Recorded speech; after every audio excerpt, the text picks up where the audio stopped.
Namaste. Welcome to 1TV Special Focus. High tension, highly top revenge. మహోగ్ర జ్వాల అనాలా లేక Nagasaki హరోషిమాల మరో ఉగ్రరూపం అనాలో అర్థం కాని పరిస్థితులు ఇప్పుడు ప్రపంచ దేశాల్లో నెలకొన్నాయంటే నమ్మక తప్పదు. రష్యా ఉక్రెయిన్ల మధ్య భీకర పోరైన ఇజ్రాయెల్ ఇరాన్ల మధ్య జరుగుతున్న భీకర పోరైన చివరకు మిగిలిపోతుంది. బూడిద మాత్రమే అనే నగ్న సత్యాన్ని గ్రహించే సమయానికి ఆ దేశాల్లో కనిపిస్తున్న శ్మశానాలకు కారణాలు ఎవరు? ఇప్పుడు అంతర్జాతీయంగా ఎదురవుతున్న ప్రశ్నల పరంపరలో వెతుకుతున్న జవాబులు ఆ 4 దేశాలే చెప్పాలి. తాజాగా తెర మీద కనిపిస్తున్న ఇజ్రాయెల్ పాలస్తీనాల పోరులో భాగంగానే పలు దేశాలకు తీరని సమస్యగా మారుతున్న వైనం ఇప్పుడు యుఎస్ఓను చుట్టేస్తుంది. ఇంతకీ భారత్ల శాంతి పథంలో కొనసాగుతున్న ఇజ్రాయెల్ ఎందుకంత మహోగ్ర రూపం దాల్చింది? పాలు కారే పాలస్తీనాపై విరుచుకుపడటానికి కారణాలేంటి? Let's watch the story.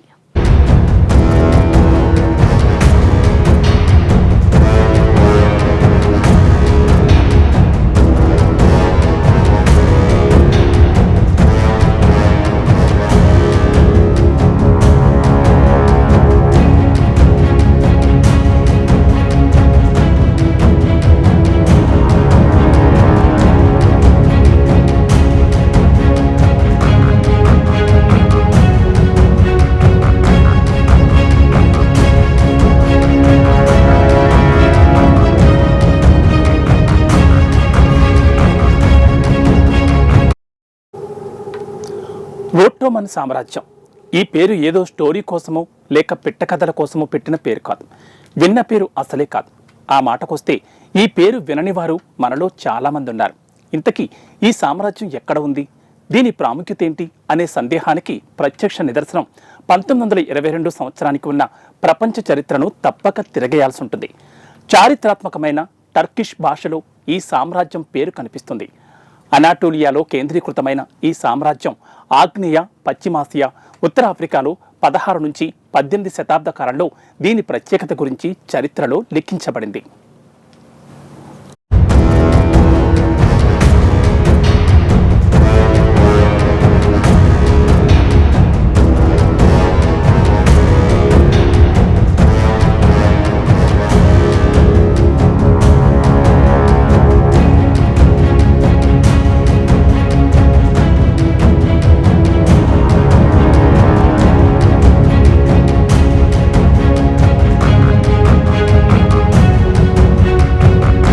పంతొమ్మిది 1922లో ఓట్టోమన్ సామ్రాజ్యం పతనమైపోయింది.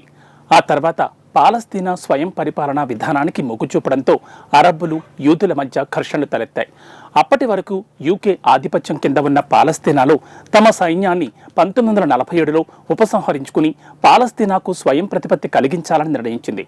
దాంతో యుఎన్ఓ కూడా పాలస్తీనా ప్రతిపాదనను సమర్థించడంతో రిజల్యూషన్ 181 ప్రకారం యూదులు, అరబ్ రాజ్యాలుగా 2 కమ్యూనిటీలు విడిపోయాయి.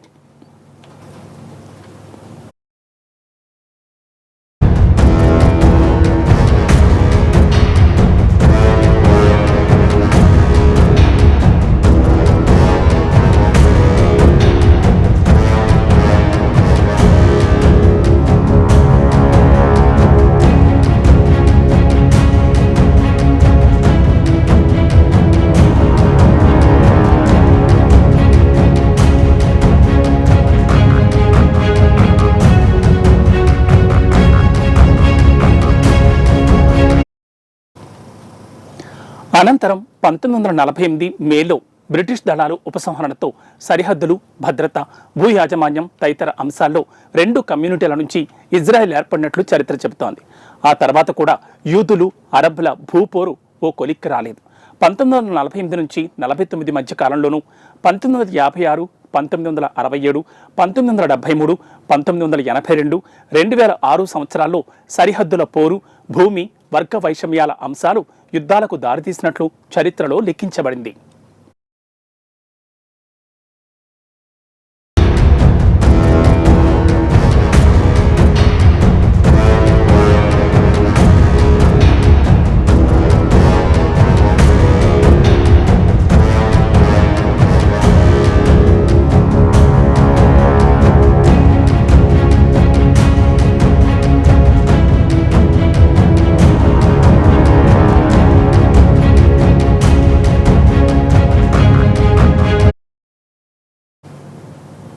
ఇక రెండు దేశాలకు సంబంధించి యుద్ధాలకు తెరతీసిన ఒకే ఒక కారణం వర్గ వైషమ్యమనే తెలుస్తోంది.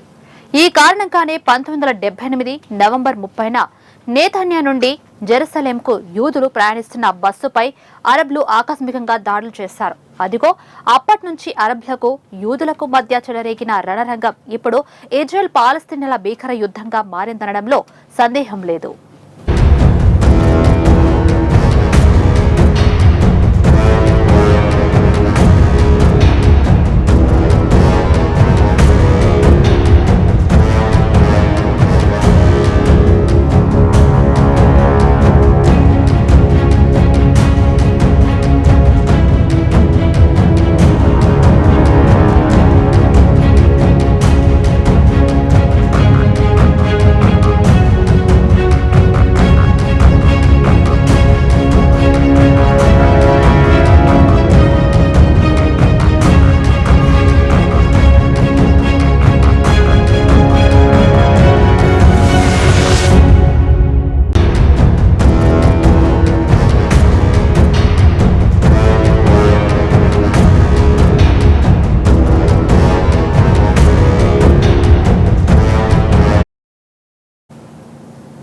అంతకుముందు 1948 ఏప్రిల్ 9న అరబ్బుల గ్రామం డెయిర్ యాసన్పై ఇర్గున్ జ్వాయ్ లెయుమి స్టర్న్ గ్యాంగ్ దళాలు జరిపిన టెర్రరిస్ట్ దాడులు యూదులు దాడిగా అభివర్ణించిన శత్రుముఖలు అక్కడ మరో రక్త చరిత్రని సృష్టించాయంటే భయాన్ని సృష్టించిన ఘటనగా చరిత్రలో లెక్కించబడింది.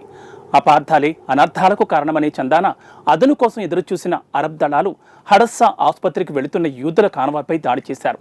ఈ ఘటనలో దొరికిన వారిని దొరికినట్లుగాని ఊచకోత కోసేశారు. 1948లో బ్రిటిష్ దళాల ఉపసంహరణ తర్వాత ఇజ్రాయెల్ స్వాతంత్రం ప్రకటించింది. ఈ ప్రక్రియలో భాగంగానే అరబ్బులు మళ్లీ దాడులకు తెగబడ్డారు. ఈజిప్ట్ వైపై వైమానిక దాడి చేసింది. Egypt, Jordan, Iraq, Syria, Lebanon నుంచి అరబ్ దళాలు తూర్పు పాలస్తీనాలోని పలు ప్రాంతాలను ఆక్రమించాయి. పరిస్థితులను అప్పటికే పూర్తిగా అర్థం చేసుకున్న ఇజ్రాయెల్ యెహూదా పర్వతాల గుండా జెరూసలేంకు వెళ్లే ప్రధాన రహదారిని తమ అధీనంలోకి తీసుకున్నారు.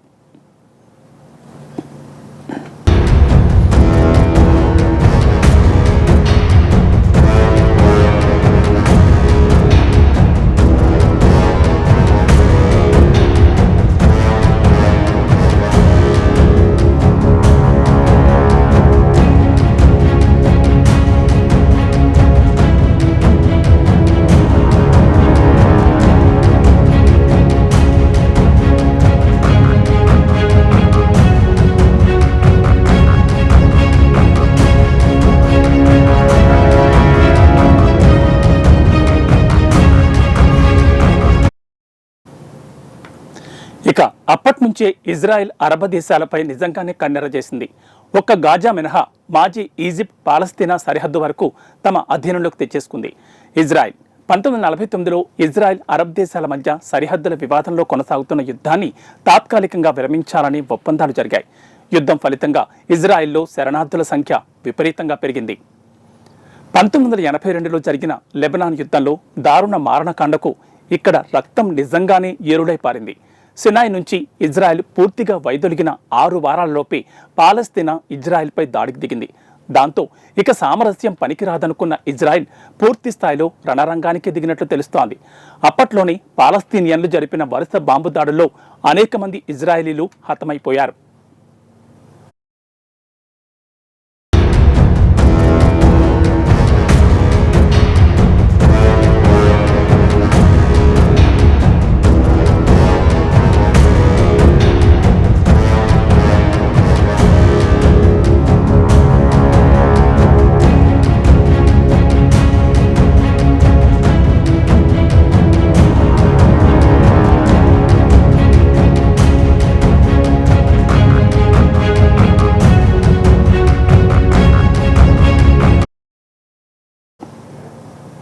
ఆ మరుసటి రోజే ఇజ్రాయెల్ భారీ ఎత్తున ఎదురుదాడికి ఉపక్రమించింది. లిబనాన్ పై భారీ స్థాయిలో దాడులకు పాల్పడిన ఇజ్రాయెల్ ప్రభుత్వం PLOతో జరిపిన చర్చల్లో భాగంగా ఇజ్రాయెల్ తన దాడులకు తాత్కాలికంగా బ్రేక్ వేసింది. అప్పటికే లెబనాన్ భూభాగాలను చాలా మటుకు ఇజ్రాయెల్ ఆక్రమించేసింది. పశ్చిమ బీరూట్లో ఇజ్రాయెల్ దాడులకు షెక్లింగ్ చిగురుటాకులా వణికిపోయింది. దాంతో PLO బహుళ జాతి దళం షెల్లింగ్ నగరాన్ని హుటాహుటిన ఖాళీ చేయించేసింది.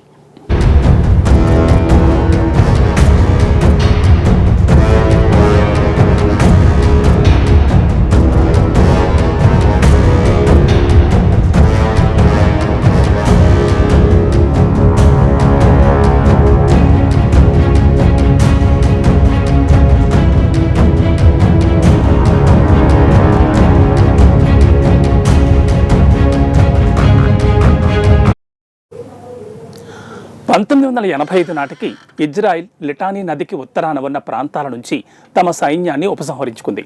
కాగా 1982లో ఇజ్రాయెల్ దాడిని ఎదుర్కోవడానికి పాలస్తీనాలో మిలిటెంట్ గ్రూప్ గెరిల్లా సైన్యాన్ని తయారు చేసినట్లు సమాచారం. మే నెల 2000 సంవత్సరంలో తమ సైన్యాన్ని పూర్తిగా ఉపసంహరించుకునే వరకు ఈ మిలిటెంట్ వ్యవస్థ ఇజ్రాయెల్కు వ్యతిరేకంగా ప్రచారం చేసినట్లు తెలుస్తోంది. ఇజ్రాయెల్ ఆక్రమించిన భూభాగాల నుంచి యుద్ధ ఖైదీలుగా నిర్బంధించిన సైనికులను విడుదల చేయాలని హిజ్బుల్లా ఇజ్రాయెల్పై ఒత్తిడి పెంచింది. ఈ నేపథ్యంలోనే 2006లో హిజ్బుల్లా ఇజ్రాయెల్పైకి రాకెట్లను ప్రయోగించింది. ఇదే మంచి తరుణంగా భావించిన హిజ్బుల్లా సైనికులు ఇజ్రాయెల్ సైన్యాన్ని ఊతకోచకోశారు. దాంతో పోరు మరింత ఉధృతమైంది. అక్రమ మార్గంలో తమ సైన్యాన్ని చంపేసిన హిజ్బుల్లాను స్మేష్ చేస్తామంటూ ఇజ్రాయెల్ ప్రతిజ్ఞ చేసింది. హిజ్బుల్లా సైన్యం చేతిలో బందీగా ఉన్న తమ సైన్యాన్ని తిరిగి పొందేందుకు దక్షిణ లెబనాన్పై బలమైన దాడులు ప్రారంభించింది ఇజ్రాయెల్.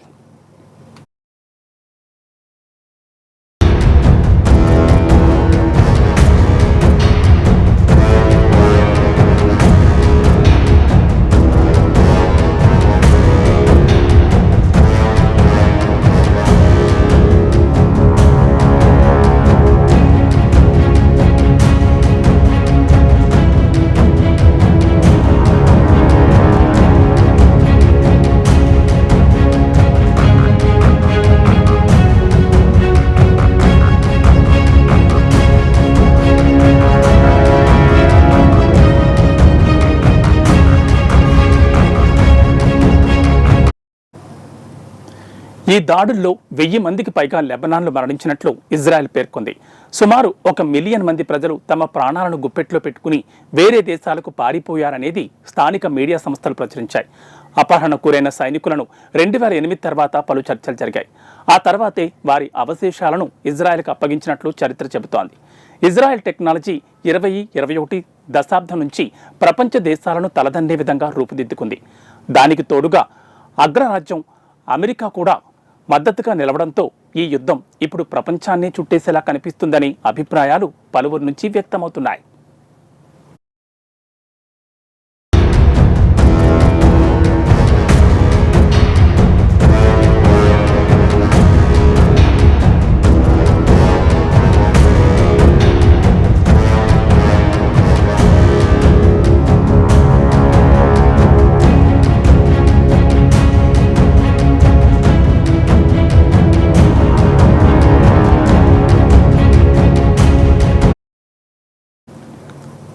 ఇంకా తెరిచి చూస్తే ఇజ్రాయెల్ వార్ దాని టెక్నాలజీ పనులు పన్నాకాలు ఓ పట్టణ అంతు చిక్కవు. చరిత్ర పుటలు తిరిగేస్తే దారి కనిపించని ఇజ్రాయెల్ వివాదం ఇప్పుడు ఇరాన్తో భీకర పోరు రావణ కాష్టంలా రగులుతూనే ఉంది. మరో మాటగా చెప్పాలంటే ఇజ్రాయెల్ ఇరాన్ల మధ్య జరుగుతున్న ఈ భీకర యుద్ధంలో ఏదో ఒక దేశం పూర్తిగా కాలగర్భంలో కలిసిపోయే వరకు యుద్ధం కొనసాగుతుందేమో అనే అనుమానాలు వ్యక్తమవుతున్నాయి.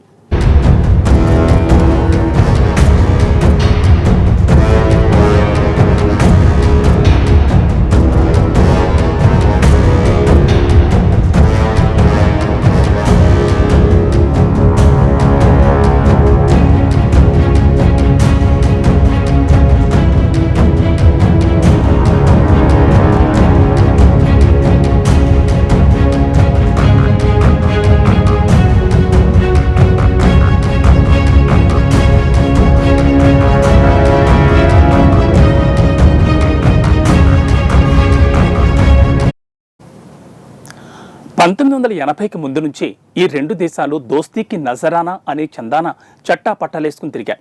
ఇజ్రాయెల్ ఇరాన్లు కలిసి ఇరాక్పై యుద్ధం చేసి ఓడించాయి కూడా. ఇరాన్ యుద్ధం చేస్తుంటే ఇజ్రాయెల్ ఆయుధాలు సప్లై చేసింది. మరి ఇంతలా జిగిరి దోస్తులుగా ఉన్న ఈ రెండు దేశాలు ఇంత బద్ధశత్రువులుగా ఎలా మారాయి? ఇప్పుడు వీటి చరిత్ర గురించి పూర్తిగా తెలియని వారికి పలు సందేహాలతో పాటు ప్రపంచ యుద్ధంగా మారుతుందా అనే అనుమానాలు ఇప్పటికే వ్యక్తమవుతున్నాయి. ఇజ్రాయెల్కు శత్రువులైన అరబ్ దేశాలకు వ్యతిరేకంగా పోరాడుతున్న రోజుల్లో ఇరాన్ తన ఆప్తమిత్రుని చూసి అల్లాడిపోయేది. ఇజ్రాయెల్ కోసం ప్రాణాలైనా ఇచ్చేస్తామనేంత డీప్ ఎఫింగ్స్లో ఉన్న 1960 నాటి రోజులవి.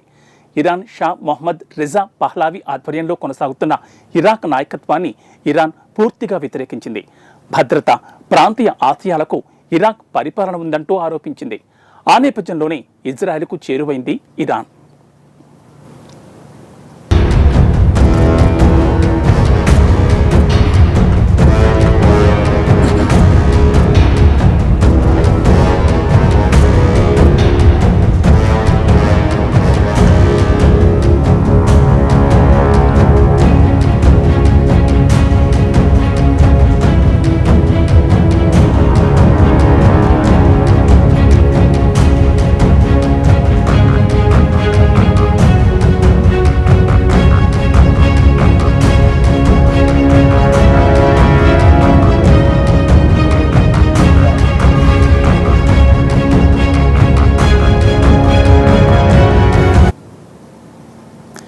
ఇరాన్ ఇజ్రాయెల్ సీక్రెట్ ఫ్రెండ్షిప్కు దారితీసింది. ఇజ్రాయెల్ ఇంటెలిజెన్స్ ఏజెన్సీ, సావక్ అనే ఇరాన్ రహస్య పోలీసులు రెండు వర్గాలు కలిసి ఇరాకీ పాలనకు వ్యతిరేకంగా కుర్దిష్ తిరుగుబాటుదారులను ప్రోత్సహించారు. కుర్దిష్ తిరుగుబాటుదారులు ఇరాక్ అరబ్ జాతీయవాద నాయకత్వాన్ని, ఇరాక్ ప్రభుత్వాన్ని దేశం లోపల నుండి దెబ్బతీశాయి. ఈ విధంగా ఇరాక్ను దెబ్బతీయడానికి ఇజ్రాయెల్, ఇరాన్ చేతులు కలిపాయి. ఈ రెండు దేశాలతో పాటు టర్కీ కూడా కలిసింది. సో టోటల్గా ఈ మూడు దేశాలు కలిసి త్రైపాక్షిక గూఢచార కూటమిని ఏర్పాటు చేశాయి. దాంతో ఏ వివాదమైనా అంతర్జాతీయంగా ఏ సమస్య వచ్చినా ఘన విజయాలు సాధించినట్లు చరిత్ర చెబుతోంది. ఈ మూడు దేశాలు నాన్ అరబ్ దేశాలు కావడం మూలాన క్రిటికల్ ఇంటెలిజెన్స్ మార్పిడి చేసుకోవడం, జాయింట్ కౌంటర్ ఇంటెలిజెన్స్ ఆపరేషన్లలో పాల్గొనడం లాంటి సహకార సంబంధాలు భారీ ఎత్తున కొనసాగాయి. క్రమేపీ బలపడుతున్న ఇజ్రాయెల్, ఇరాన్ సంబంధాలు పశ్చిమ దేశాలతో కలిసిపోయే మార్గాలను అన్వేషించింది. దీని ఫలితంగా 1960 నాటికి టెహ్రాన్లో శాశ్వత ఇజ్రాయెల్ ప్రతినిధి బృందం ఏర్పడింది. ఇది వాస్తవ రాయబార కార్యాలయంగా పనిచేసింది. అరబ్ ప్రపంచమంతటా విస్తృతంగా వ్యాపించిన ఇజ్రాయెల్ వ్యతిరేక సెంటిమెంట్ గురించి తెలుసుకున్న ఇరాన్ షా రాజకీయంగానే ఆయన ఆలోచనలు కొనసాగాయి. ఏదో ఒకరి కోసం ప్రపంచ దేశాల సంబంధాలను వదులుకోలేనని, దేశ ప్రయోజనాలే ముఖ్యమంటూ తెగేసి చెప్పాడు. దాంతో ఇజ్రాయెల్తో సంబంధాలను కట్ చేసుకోవడానికి నిర్ణయించుకున్న ఇరాన్ షా సంబంధాలను మెరుగుపరిచే అవకాశాలు కనిపించడం లేదంటూ ప్రకటించేశారు.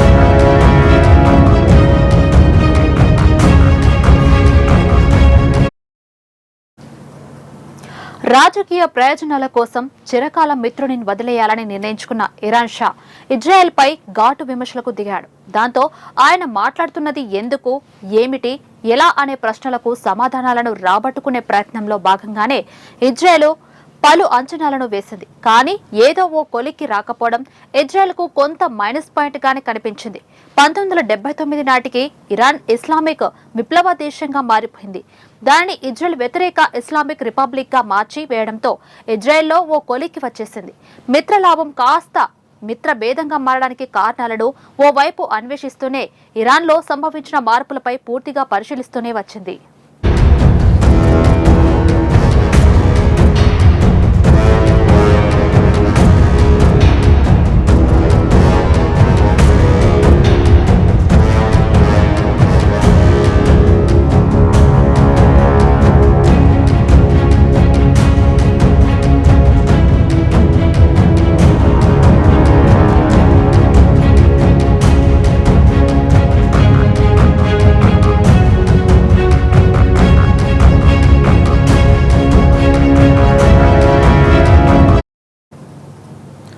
పంతొమ్మిది 1980-88 మధ్య ఇరాన్, ఇరాకుల మధ్య కొనసాగుతున్న యుద్ధం సద్దాం హుస్సేన్ ఇరాక్కు వ్యతిరేకంగా కలిసి పనిచేసినట్లు చరిత్రలో లిఖించబడింది.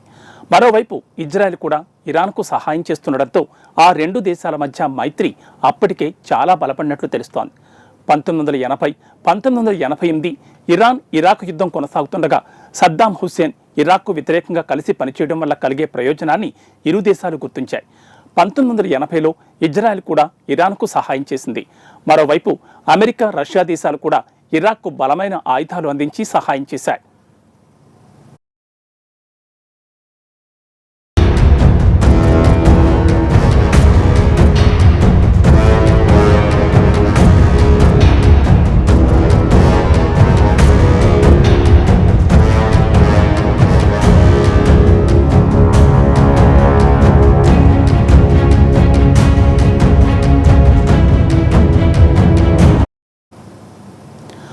అప్పటికి ఇరాన్కు సైనిక మద్దతు అవసరం తప్పనిసరైంది.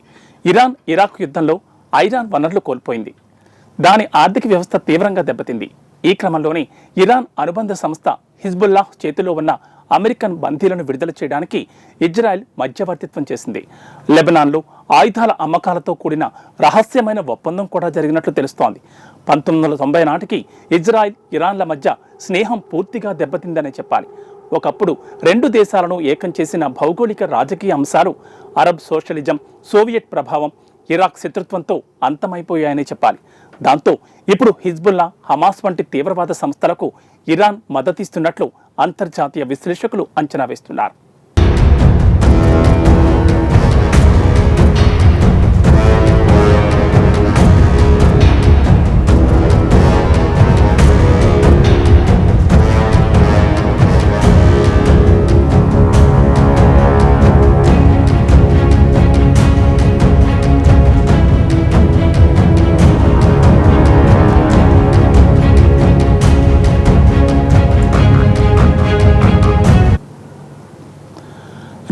సంవత్సరంలో ఇరాన్ అధ్యక్షుడిగా ఎన్నికైన మహ్మూద్ అహ్మదీ నెజాద్ ఇజ్రాయెల్పై విమర్శలను మరికొంత ఘాటును పెంచాడు. దాంతో ఇరాన్, ఇజ్రాయెల్ దేశాల మధ్య మరింత వైరం రెట్టింపైంది. ఇరాన్ ఇజ్రాయెల్ను బద్ధశత్రువుగా మార్చేసింది. 2006లో హిజ్బుల్లా, 2008లో హమాస్తో యుద్ధాలు చేసిన ఇజ్రాయెల్కు ఇరాన్ మద్దతు పూర్తిగా ఉండేది. ఇప్పుడైతే యాక్సిస్ ఆఫ్ రెసిస్టెన్స్ అనే పేరుతో పిలిచే ఇరాన్ మద్దతుపై ఇజ్రాయెల్కు ప్రధాన ఆందోళనగా మారినట్లు విశ్లేషకులు అంచనాలు వేస్తున్నారు.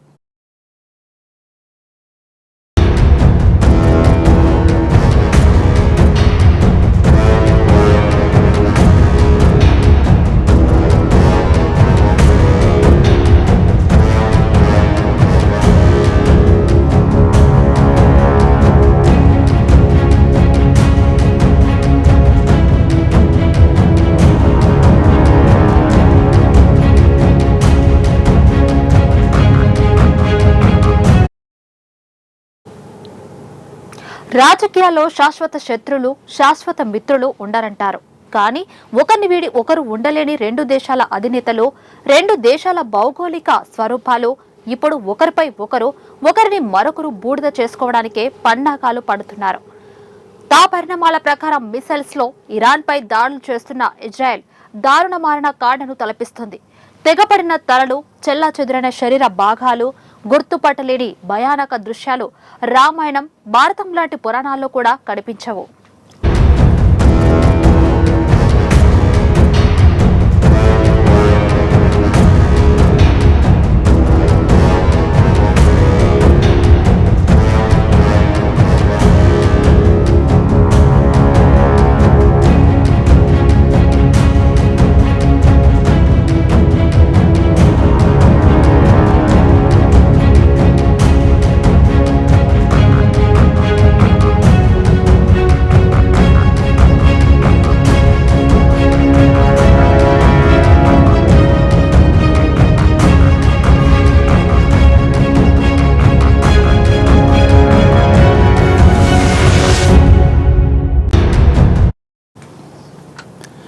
ఇరాన్, ఇజ్రాయెల్ మధ్య పాత ఫ్రెండ్షిప్ ఇప్పుడు లేదు.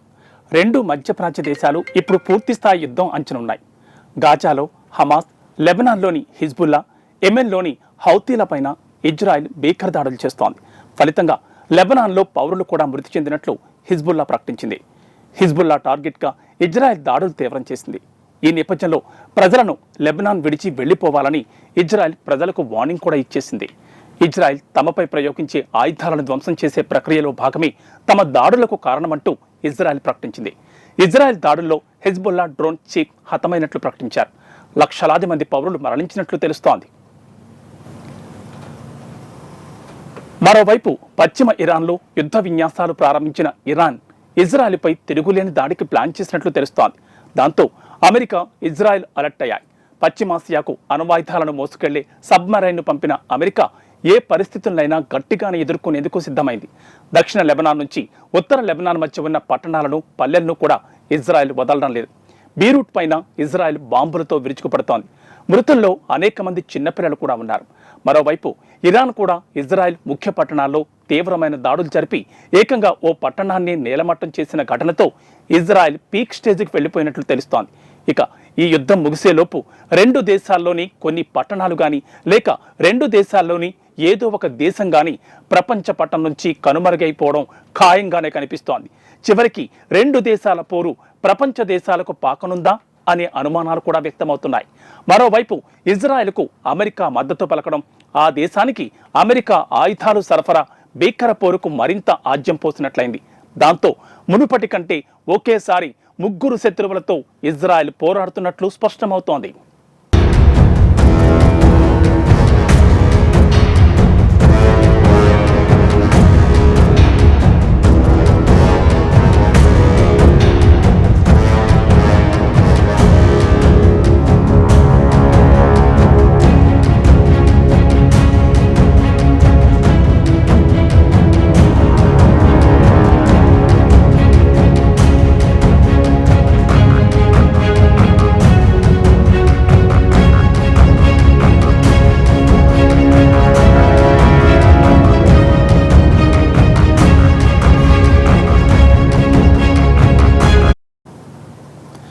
ఇరాన్, ఇజ్రాయెల్ దేశాల మధ్య జరుగుతున్న యుద్ధం మహోగ్ర రూపం దాల్చింది.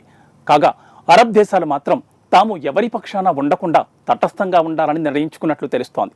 ఒకవేళ రెండు దేశాల్లో ఎవరికైనా సపోర్ట్ చేస్తే ముఖ్యంగా గల్ఫ్ చమురు కేంద్రాలపై దాడి చేస్తామంటూ ఎటువంటి హెచ్చరికలు లేవని అటు ఇరాన్ గాని ఇటు ఇజ్రాయెల్ గాని హెచ్చరికలు జారీ చేయలేదంటూ గల్ఫ్ దేశాలు పేర్కొన్నాయి.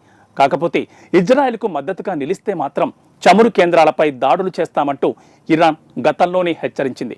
దాంతో ఈ యుద్ధంలోకి రాకుండా Kuwait, Dubai, Saudi Arabia, UAE, Bahrain, Oman, Qatar దేశాలు మాత్రం ఈ యుద్ధానికి దూరంగా ఉండాలని నిర్ణయించుకున్నట్లు తెలుస్తోంది. ఇక చివరిగా రెండు ప్రపంచ యుద్ధాలు మిగిల్చిన చేదు జ్ఞాపకాలను భూలోకం ఎప్పటికీ మర్చిపోలేదు.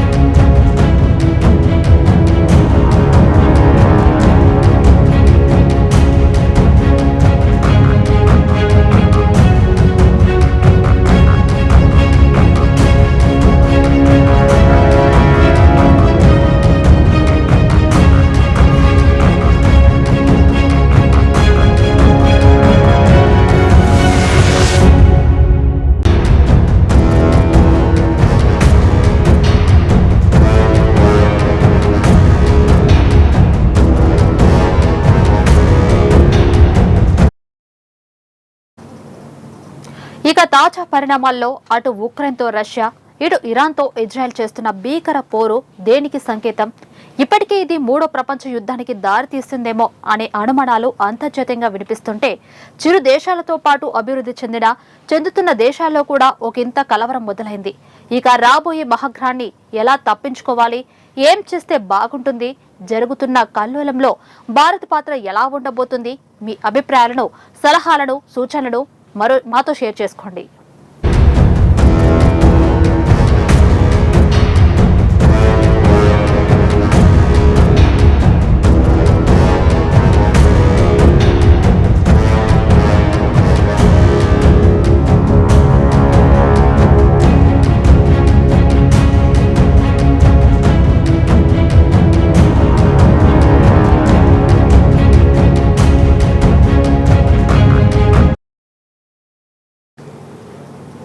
ఇది వాళ్ళ స్పెషల్ ఫోకస్. చూస్తూనే ఉండండి 1 టీవీ న్యూస్.